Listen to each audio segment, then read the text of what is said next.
有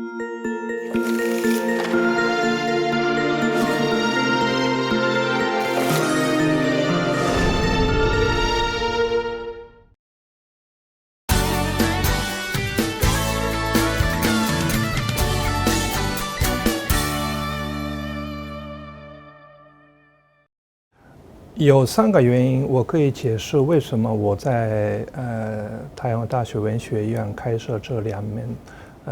课。第一个原因是研究台湾文学的需要。大家都知道，台湾文学有3种不同的语言来形成，基本上是原住民语言、汉语、日语。当然，这3种语言里面的分歧比较大了，所以不能这么简单的概括。不过，要理解作为一个整体的台湾文学的话，是一定要把这些语言是同时学习的。所以有这个原因，是我在这次在文学院开设中文文学跟日文文学2门课了。第2点是对日本现代化的是验证了，是把日据时期的殖民地文学里面的日语作品跟日本的现代作家的作品放在一起学习。我希望是同学们是进一步了解日本的作为帝国主义的现代化，是后来是陷入到殖民地主义，要不是军国主义的是这个历史。同时也希望同学们是了解近现代的日本文学对国民国家的成立有如何的关联。因此这门课我必须先开始讲杨奎、周金波、张鹤洲，这3位是殖民地日语文学的作家，从横竖2个轴的研究，然后我讲到那个日本现代作家是比如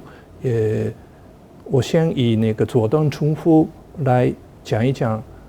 浪漫主义，日本的浪漫主义是一定需要是异国情绪，要不然是殖民地的想象。第2个是以宫泽贤治来讲一讲近现代日本追求现身的一种理想状态，理想主义的状态，然后是他显露的一种本质主义的一个危险。第3位是以岛崎藤村来讲一讲是现代日本家庭的问题。接下来是以夏目漱石来讲一讲是日本近代人的一种自我观念和内在心理的问题。然后以中野是政治来讲是日本普罗文学跟想象殖民地的问题。最后我还是讲那个大宰治来讲一下战后这个概念跟战后文学的一些问题。第3个原因是技术性的原因，因为这一次是先台湾所是要我讲台湾文学，后来他们还希望我在文学院开一个日本文学课了，因为日本文学不是我自己的那个专业了，所以一定要跟那个台湾文学研究连在一起，所以我就后来是想到应该讲那个日语文学，就这样，主要是这3个原因我在那个文学院是同时开设中文文学跟日文文学这2门课。这个问题会涉及到文学框架和语言的问题。第一个是文学框架是我打算是把既有的文学框架首先一次是解构起来，是一种 deconstruction。虽然目前一般认为是文学研究的框架是通过各个国家的现代化，所谓国民国家的是成立，所以已经在文化要不然是教育体系里面是用国家概念来定位固定或者是普及的。那我觉得是既有的政治思想文化环境已经走进一条死路了，所以需要反思过去的缺陷和局限，是摆脱现在的困境，展望未来的发展。因为作为一个文学研究者，我深深的认为有必要把文学从国家主义、民族主义的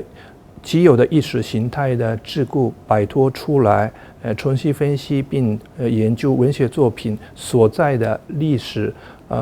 社会、文化，是各个文脉和语境。要建立一个自立性的文学研究的框架，比如说，中国文学和日本文学都是由国家概念来定位，要不然是用一种固有性神话来定位文学框架，像这样的话，往往是招来是国家主义，要不然是民族主义的干涉。所以我先要解体这一些既有的文学框架，重新用语言作为一个新的框架，自由的讨论作品。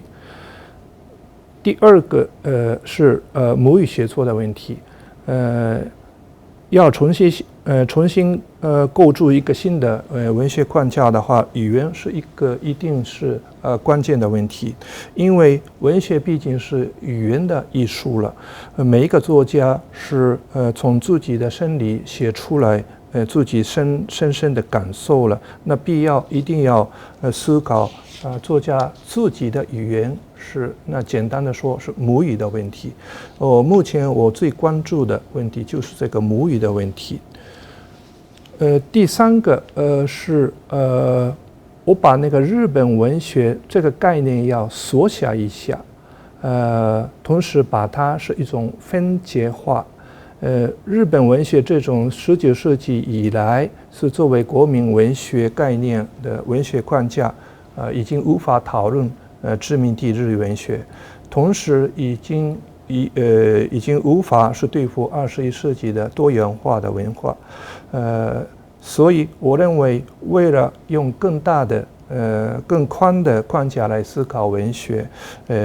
一定要先把日本文学的内涵缩小一下，把日本文学当作仅仅一个日语文学的一部分，用为殖民地日语文学，要不然是非母语的日语写作的作家的作品的分析。那简单一点的话，